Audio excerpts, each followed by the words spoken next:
This video will show you the key steps used to stitch up the Fisherman.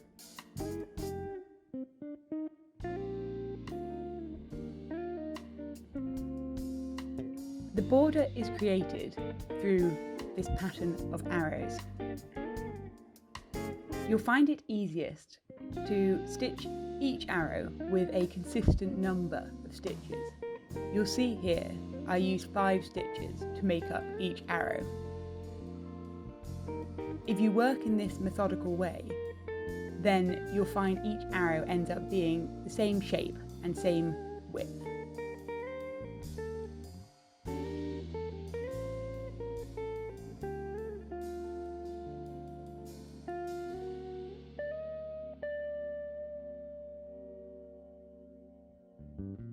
When it comes to then filling in the red, you can just link each red stitch to where the previous white stitch ended, again using the pattern of the 5 stitches, but it's much easier to fill in the gaps, coming out and back in through the holes used by the white stitches.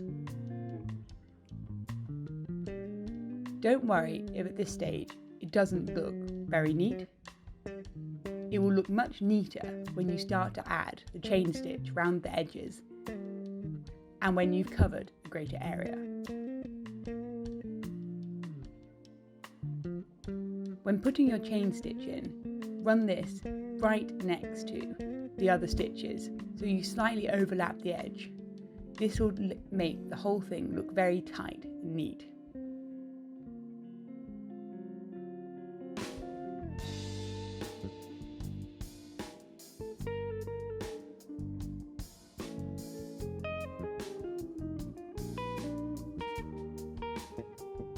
The stars are stitched using the gold thread.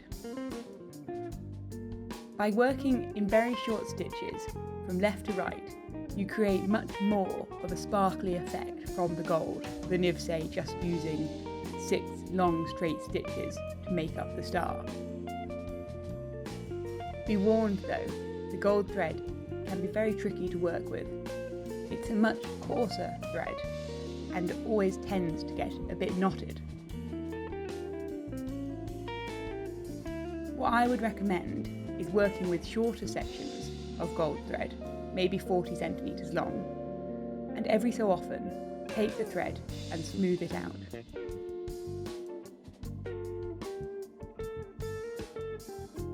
As you can see here, I remove the needle from the thread and trim the end where it's getting a bit tatty, and then rethread the needle.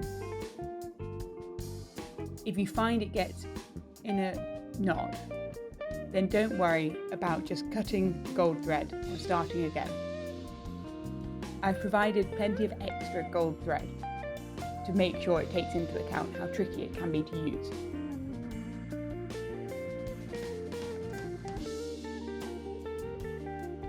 The sails of the ship are stitched in satin stitch.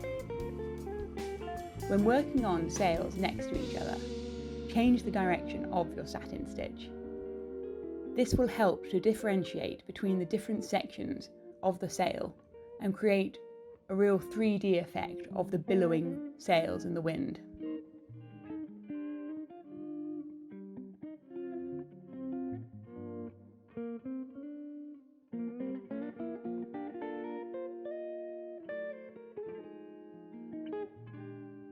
You will stitch all your sails up before adding the ropes over the top. The ropes over the top should be done right at the end.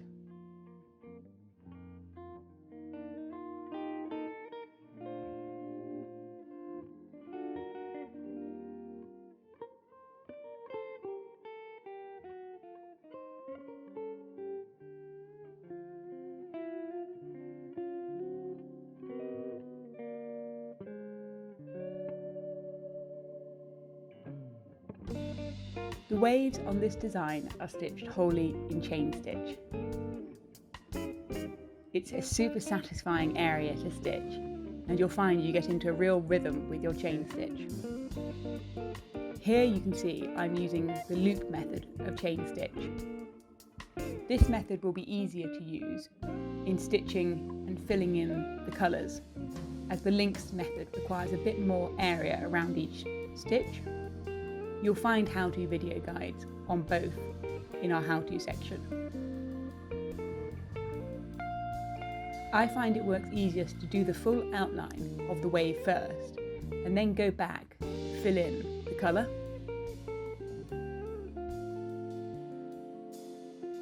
In the narrow sections of the wave, you will want this to just be 1 stitch width across.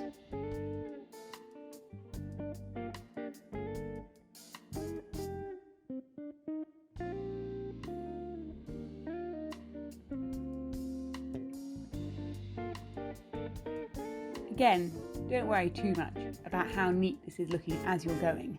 Often it takes a large area to be filled before you start to really see the full effect.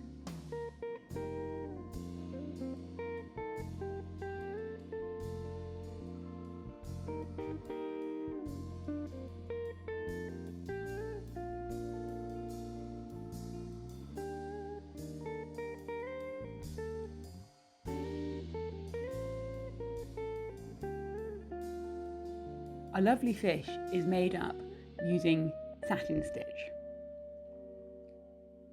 I show you these areas of satin stitch in the video as on the fins the satin stitches are quite short, and so wanted to show you how these have been stitched.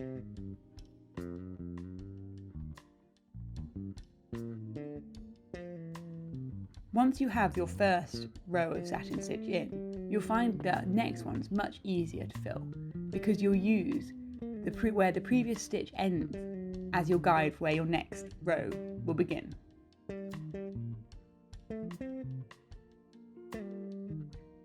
The reeds at the bottom of the ocean are stitched at the end.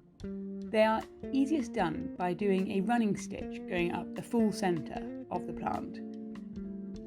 Plan the length of each of your running stitches to match the gaps between each of the fronds.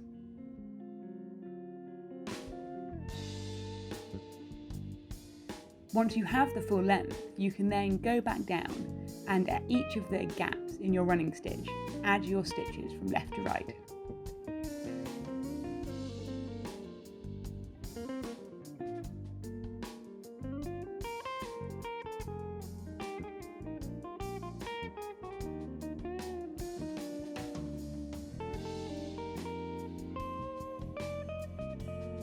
There are particular areas of the reeds which overlap the fish.